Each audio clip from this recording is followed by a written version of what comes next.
நண்பர்களே, இன்றைக்கி இந்த வீடியோவில் நாம் எதை பற்றி பார்க்க போகிறோன்னா, அல்லாடும் டீம் ஷாக்கான செந்தில் பாலாஜி இன்றுடன் முடிகிறது காவல், ஜாமீன் இப்போவாது கிடைக்குமா? ஓகே ஃப்ரெண்ட்ஸ், இந்த வீடியோவை நீங்கள் முழுமையாக பார்க்கணுன்னா மறக்காமல் நம்ம சேனலை சப்ஸ்கிரைப் பண்ணுங்கள், பெல் ஐக்கனை கிளிக் பண்ணுங்கள். வாங்க வீடியோக்குள்ளே போகலாம். அமைச்சர் செந்தில் பாலாஜியின் சிறைக்காவல் இன்றுடன் முடிவடையும் நிலையில் அவருக்கு ஜாமீன் கிடைக்குமா என்ற எதிர்பார்ப்பு அதிகமாகவே எழுந்துள்ளது.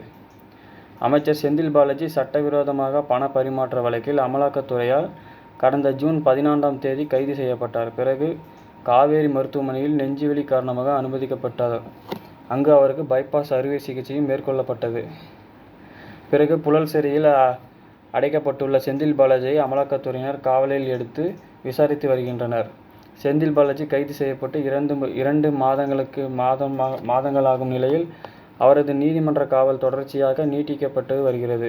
முதலில் ஜூன் 14ஆம் தேதி கைது செய்யப்பட்டவுடன் அடுத்த 15 நாட்கள் அவரை காவலில் வைக்க உத்தரவிடப்பட்டது. இதன்படி முதல் நீதிமன்ற காவல் ஜூன் 28ஆம் தேதி வரை என உத்தரவிட்டது. அடுத்து காவல் இரண்டாவது முறையாக ஜூலை 12 வரை காவல் நீட்டிப்பு வழங்கப்பட்டது. பிறகு ஜூலை 26ஆம் தேதி வரையில் மூணாவது முறையாக செந்தில் பாலாஜியின் நீதிமன்ற காவல் நீடிக்கப்பட்டது. பிறகு ஆகஸ்ட் 11ஆம் தேதி வரையில் நீடிக்கப்பட்ட நீதிமன்ற காவலை பிறகு ஆகஸ்ட் 25ஆம் தேதி வரை நீடித்து உத்தரவிட்டது. பின்னர் செந்தில் பாலாஜி மீதான வழக்கு விசாரணை MP MLAக்களின் வழக்குகளை விசாரிக்கும் சிறப்பு நீதிமன்றத்துக்கு மாற்றம் செய்யப்பட்டது. வீடியோ கான்ஃபரன்ஸ் மூலமாக நீதிமன்ற காவல் நீடிக்கப்பட்டது. சிறப்பு நீதிமன்றம் பின்னர் நேரில் அடுத்தடுத்து ஆஜராகப்பட்ட நிலையில் நீதிமன்ற காவலை செப்டம்பர் 21ஆம் தேதி வரை நீடித்த நீதிபதி அல்லி உத்தரவிட்டார்.